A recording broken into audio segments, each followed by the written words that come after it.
Pause that game. We're back with more Nerd Radio. Honestly, I hate working here. They are so weird. Welcome back to Nerd Radio, wherever you get your podcast. It's part of the B-Pod Studios Network and on social media at Nerd Radio 101. It's also the website where you can find our podcast. And thank you, Al. Sprung for the .com. That's right. And, of course, you can find us Wednesday afternoons on Twitch, twitch.tv/CheckpointXP.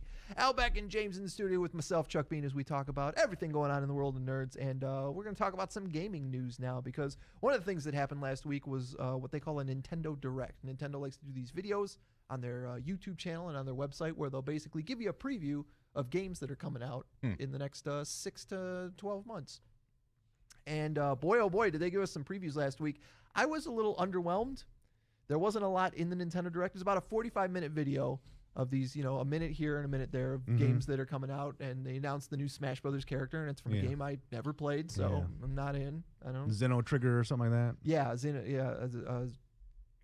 I don't know the actual name. I had it written down when we talked Xenoblade about it. Chronicles. Xenoblade, that's what it was, yeah. Yeah, Xenoblade Chronicles. But a couple of things that they did announce that were pretty cool is that we're getting a sequel to Splatoon. Okay. Splatoon 3. Which I didn't even know there was two of those. There are. The first one was on the Wii U. The second one was on the Switch when it first came out. And so some of these Splatoon characters have made their way into Mario Kart. And that's the only reason why I even know the game. Yeah, the little squid kids. I'm like, who the heck are these little kids that look like knockoff Nicktoons on heroin? Yeah, little squid kids. I remember when I got to play it at a friend's house on the Wii U and thought, man, this is like Call of Duty for little kids.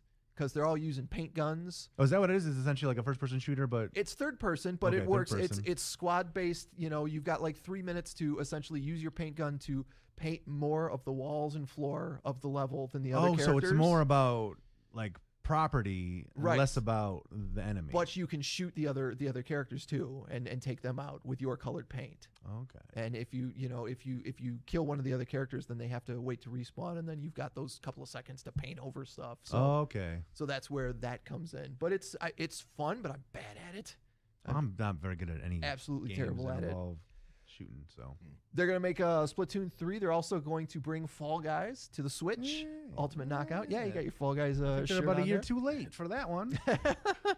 Over in Animal Crossing for the Super Mario anniversary, they're gonna put some items in there so you can dress your character like Mario or the princess. So is this gonna get you back into Animal Crossing, Chuck? Nope. No. Okay. I don't think there's. You don't Paid off your mortgage. You're not gonna refinance. There is very little, I think, that can really make me play Animal Crossing for more than like an hour at a time. Really? And there's like it's not.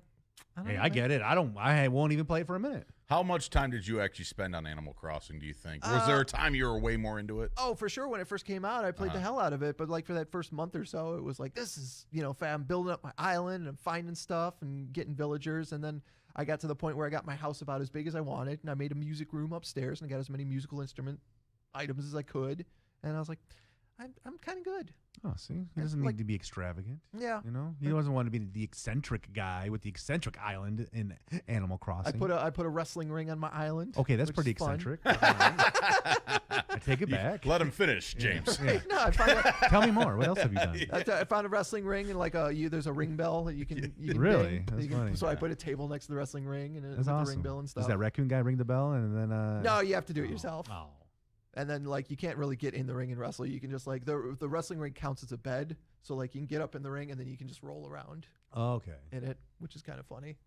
But, yeah, they're going to put some Super Mario stuff. We are dealing with someone here who has absolutely no life. Well timed. Well timed. Also, they're celebrating the Legend of Zelda 35th anniversary, and they're going to be bringing out the Skyward Sword game in HD. I never played that one. Yeah, that one came out about 10 years ago, so I think that was on the original Wii. Okay. Did you? I didn't play it either. You never played it either? Okay. No, the two on the Wii I've never played. I never even played Wind Waker. Oh, really? That was the last one I played. That was the first Legend of Zelda game I never completed. Yeah. It got too involved. There was too many islands you had to try to find with your stupid boat. Yeah. And it just kind of fell off. And it's also again, girls. I got real serious with the girl at that point in time, and I had other joysticks to manipulate. I was going to ask you guys, because it is the 35th anniversary of Zelda, or it was this past weekend. What's your experience with the Legend of Zelda series? I have none. No, you never played any of them? Never. Wow, never. Interesting. I love Legend of Zelda. That's Yeah. like I always playing it on the NES. Yeah. I was always looking for another game that would give me the original Legend of Zelda experience. Yeah. I liked it because it was like a role playing game, like an RPG, but not.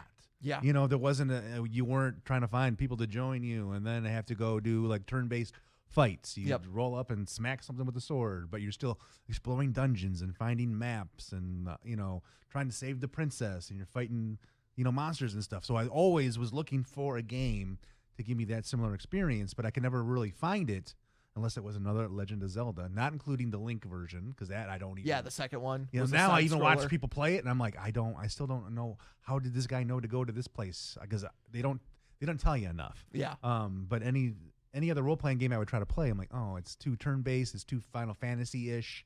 Like the Legend of Zelda, like the original Legend of Zelda, to me was like one of the perfect games. And then the Super Nintendo one came out. You must Super have been in Nintendo, heaven. yeah.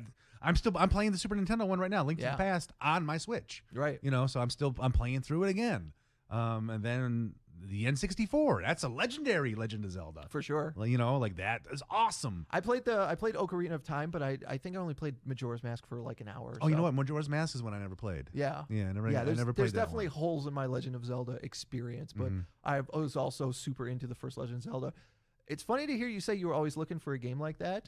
Open up your NES app when next time you're going to sit down and just play around and try out Chrysalis. Chrysalis, yeah, I've seen Is that. on And I there? think you talked about it. It's And I was very like, oh, Legend this of Zelda seems- like. I think I gave it a spin, and I'm like, I don't have the time for this right now. Sure. Because that's also some of these, and I was still learning the Switch. I'm like, how do I save my progress? How Yep. do I not die? Because I'm like, Chuck's always like going in reverse and like he's rewinding time. Yeah. And then he's like not dying, and I'm like, I couldn't figure any of that stuff out. But yeah, that's a game is It's the definitely same thing when Amy plays Donkey Kong Country, and I'm like, you can rewind. Yeah. You don't have to take that death. You can just rewind to the point where you didn't die and do it. Do the level again. Yeah. Because for a while, when it came to playing emulated games, it was all about the save state. I was like, okay, well, I'll just save state every 3 steps so that I don't have to worry in this really hard Chuck old playing. Save. save. Yep. Yep. Save. Save. That's how I got through Ninja Gaiden. That game is hard as That hell. game is hard. But then they started adding the rewind feature to these emulators. I'm like, well, this is even better. Yep. I don't have to save state every couple of steps. Yeah, I was curious. Like I said, there's a couple of Legend of Zelda. Did you guys see the Beavis and Butthead Legend of Zelda What? mashup? No. Somebody took the Legend of Zelda cartoon that used to be on the Super Mario Brothers show and then put Beavis's voice every time Link would talk. So Really? he's just being a creep on Zelda. That's funny. Yeah, I'll have to share it to you guys. We can share it on the Nerd Radio. I was hoping you were going to tell me they like modded Legend of Zelda to where you No. could play as Beavis or You can play as Butthead. Beavis. Because I mean, the Beavis and Butthead had a game at one point in time. They did. No, they had You a know? couple of games. Yeah. So yeah, that would have been friggin' hilarious. No, that's an RPG. I would play the Beavis and Butthead RPG. Oh God. Yeah. Like the quest of the Great Cornholio. Yeah. It doesn't, Come on, Mike Judge. It doesn't surprise me that you tweet that love out. Toe Jam and Earl. Oh, I love Toe Jam and Earl. Yes. Because I remember the first time I played Toe Jam and Earl, I was like, this is an RPG for stoners. Hell yeah.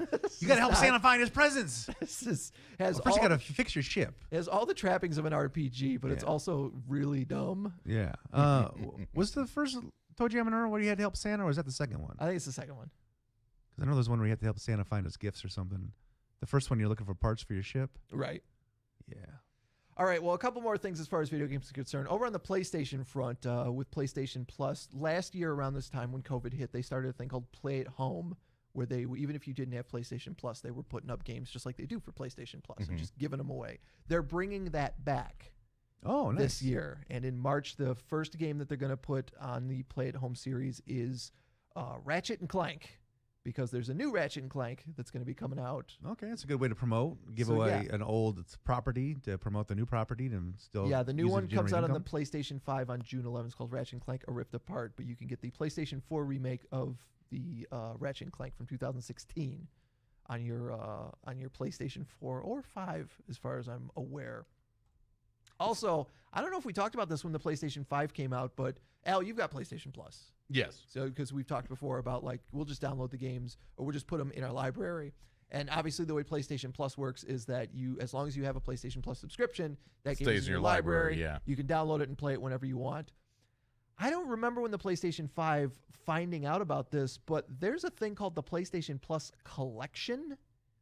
And It's only in the PlayStation 5, but it's a bunch of games from the PlayStation 4 that you can get at any time on your PlayStation 5, but you can't get them on your PlayStation 4. That's a bummer. More So- incentive to get you to spend the money or hit a third-party seller to get your PS5. I think it's supposed to be there as an incentive to get PlayStation Plus when you get a PS5. Ah, okay. That makes more sense. So basically, everything that they've released as a PlayStation Plus free game, like the whole thing's there, the whole catalog is there. Well, that's the thing with PlayStation Plus is like there's games for February right now, and if you don't put them in your library for February before March, They're then gone. You got to pay for them if you want. they're gone and they go away. But these particular games, no matter, like if you got your PlayStation 5 months ago, this is just a collection of games, and it's some big games too. That Ratchet and Clank game I just talked about, The Last of Us Remastered, Uncharted 4, Batman Arkham Knight, Call of Duty Black Ops 3, Zombie Chronicles Edition, Final Fantasy 15, Mortal Kombat 10 are all part of the PlayStation Plus collection. Heavy hitters. Yeah, I'm just kind of bummed that like you have to have a PlayStation 5 to get these. Like I can't just get them on my PlayStation 4. It's like they have them there for free, but we're still stuck outside the glass looking in like, Right. Yeah. maybe one day I can play these games for free too. Yeah, because I don't have the newest, I can't thing to get play the with. PS5, but maybe one day. Oh, look, it's Ratchet and Clank. They just put Ratchet and Clank out on the shelves. Maybe one day I'll be able to play these games for free. Oh, look on the bright side. Maybe you can get yourself stabbed at a Craigslist sale at a parking lot and have a PlayStation 5. Hey, you know what? Meeting people for free items or to buy things from I strangers saw that isn't- worked out for you. Isn't always a bad Right. thing. I got me a John Cena WWE Championship belt He did. by meeting a man in a church parking you lot. got his Spinner US Yeah. title. Yeah. Right. That was pretty I great. went to walk around the house shirtless with that on my shoulder. Did it come with a kiss on the mouth, too? No, I had to kiss somewhere else. A little more south, Al. More towards the South Pole I was kissing. Just figured a Craigslist meetup for a wrestling belt couldn't. You just have to listen to it's one of those guys that talks forever about everything, so you just have to listen to him talk for an hour. You're like, oh, yeah, really? Yeah, that's okay. that's real exciting. No, I do remember that. That was real cool. Yeah.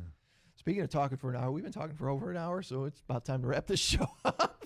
Before we do, though, one thing I wanted to tell you guys about is I've talked before about the NES app, the Super NES app on the Switch, about how some of the games that they'll get in Japan are different than the ones we'll get over here in the States, and how I'm kind of bummed because, I'd kind of like to play those. Over the weekend, I found a video which led me to a article on TheVerge.com, which revealed how you can download the Super Famicom and the Famicom app over here, because the Switch is not actually region locked. Oh, really? So if you were to, let's say, buy a Japanese cartridge and have it imported over here, you could just stick it in your Switch and play it. And it's pretty cool. Interesting. What you have to do, I'll give you guys the real quick rundown of this, is you go on Nintendo.com and you create an avatar and say that particular avatar is over in Japan. Okay. You add that avatar to your Switch, and through that avatar, you can access the Japanese e-store, which is where you can download the Famicom and Super Famicom thing. And then because it works just like the Super NES and the NES app, as long as you are online, it doesn't matter which one of your Avatars? avatars. So you can sign in as yourself as long as you've got a Nintendo online account and try out the Super Famicom and the Famicom. Interesting. So what games are you looking to play? There were a couple of games that were the initial games that led to the Persona series that are on there. Okay. Now, none of these are translated. They're all Oh, still so it's all in Japanese. they're all still in Japanese. Okay. And the way I found this, it was a video talking about the differences in Zelda 2, that the Zelda 2 over in Japan actually has some upgrades to it that weren't in You talk about Link? yeah, Link to Okay. the Past. Like the first thing they show you is that like the water on the overworld map moves in the Japanese version, and it doesn't move in the American version. Oh. But then it's a little harder too. A lot of the Japanese games are a little harder. Well, it's going to be real harder to even read what they're telling you to do, how you know what quests to go on. Yeah. How they ask you a question, how do you know what to answer? I don't know what the Japanese symbol for yes is It's true. or no. Yep. I was gonna say, if you don't have time to play a video game in English, Yeah. like there's no way in hell I would go through. First of all, And plus, you're talking about playing the games that led to Persona? Yeah. How much dialogue is in that? Like, Yeah. I have no qualms that I'm gonna get any far at all. you're going to have to like that. record what they say if there's any like voice acting on there. And then you Yep. have to play it into like a Google voice translator. Yep. Yeah. And then you have to like figure out what the broken English that is presented to you even means. Or you're going to have to look up symbols for word. Oh, man. Next week on Nerd Radio, does Chuck know Japanese? Find out on another riveting, disappointing episode of Nerd Radio. And Definitely kicking with disappointing. I feel like I'm turning Japanese. I feel like I'm turning Japanese. I really think so. Chuck Bean is turning Japanese. He's really turning Japanese. I really think so. I do enjoy some beef fried rice. All right, so we're gonna leave you with that. He just makes the most like generic Asian dish. I don't even know if that's Japanese. It's probably not. I just really enjoy beef fried rice. Thanks, Al. Playing us out. All right, well, we're going to leave you with that. We will be back next week with some more Nerd Radio. Al, Beck, James, myself. Make sure you're following us on social media, Nerd Radio 101. And make sure you download the podcast. Let us know that you, I'm trying to make sure that get out before he starts singing. Well, it's too late. He's already singing. I'm trying to talk right up to the post. Oh, You failed. No, I failed. All right. Miss the post. We'll talk to you guys next week. Have yourself a good one. Nice. Nice work. Where is that? Situation here. I mean, after all, we're nerds. This Transformer is cool. Have a great weekend. See you later, nerds. The future's stupid, guys. I'm sorry, but it is. I have spoken.